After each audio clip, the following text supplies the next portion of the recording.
कुछ शरारती बच्चों ने भद्दी भद्दी गालियां बोली। हम भीख मांग रहे भाई, उठ जाओ, निकल जाओ, इस लॉट नीचे से निकल जाओ। किसी भी सभ्य समाज को शोभा न दे ऐसे शब्दों का प्रयोग किया। और जो घुसा हुआ है मेलोडी के अंदर, निकल जाओ उसके बाहर से। मुझे तो गालियां दी गई, मेरी स्वर्गीय माता को भी गालियां दी गई। आपकी औकात बता रहा हूँ सर, बुरा नहीं मानना सर। ये रुपये कौन कौन विधवा थी जो लेती थी? ये कांग्रेस की कौन सी विधवा थी? ऐसे कुछ भाड़े के टट्टे।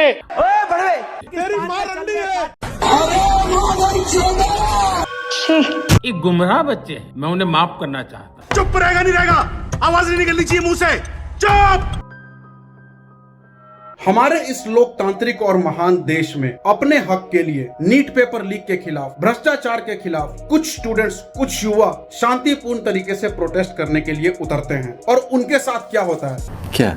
उन पे लाठियां चलवाई जाती हैं, उन पे पैलेट गन से गोलियां चलवाई जाती हैं, उन पे आंसू गैस के गोले दागे जाते हैं, लड़कियों के प्राइवेट पार्ट्स पे डंडे चलाए जाते हैं। जब कुछ बच्चे सरकार को, प्रधानमंत्री को गालियां देकर अपना फ्रस्ट्रेशन निकालते हैं तो एक आदमी ऑफेंड हो जाता है, अपने तंत्र लगा देता है, ऐसे लोगों पे FIR करवा देता है, उनसे जबरदस्ती माफी मंगवाता है। मैं पूरे देश से माफी मांगती हूँ। और फिर वापस इंस्टाग्राम पे आके विक्टिम कार्ड खेलता है। मुझे तो गालियां दी गई, मेरी स्वर्गीय माता को भी गालियां दी। ये कहता है कि ये भटके हुए युवा हैं, इनको माफ कर देना चाहिए। अपनी हरकतों के लिए पूरे देश से, युवा से माफी मांगने की बजाय ये आदमी उन्हीं को माफ करता फिर रहा है। अगर हम महामानव का यही लॉजिक लगाएं तो जो अंग्रेज हमारे ऊपर अत्याचार करते थे, लाठियां चलवाते थे, गोलियां चलवाते थे, उनको हम आज तक गालियां देते हैं। हमें उनको गालियां नहीं देनी चाहिए, बल्कि अंग्रेजों को इंस्टाग्राम पे आके हमें माफ कर देना चाहिए, क्योंकि हम भटके हुए लोग हैं। मैं अग्री करता हूं कि इतने ऊंचे संवैधानिक पद पे बैठे हुए इंसान को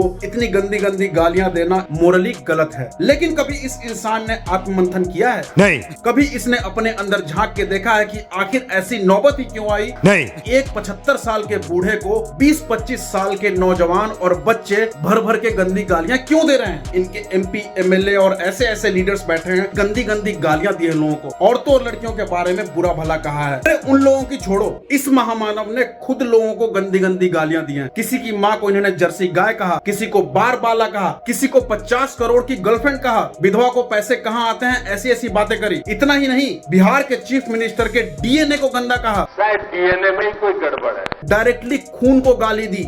इतना सब कुछ करने के बाद में इनको अकल नहीं आई, लेकिन आज इनको और इनकी माँ को गाली दी है, तब 75 साल बाद इनको समझ में आया कि गाली देना गलत बात है। हिपोक्रेसी की भी सीमा होती है। दिल पे लग गई, सारी हवा निकल गई, वही रोना धोना शुरू, वही इमोशनली ब्लैकमेल करना शुरू।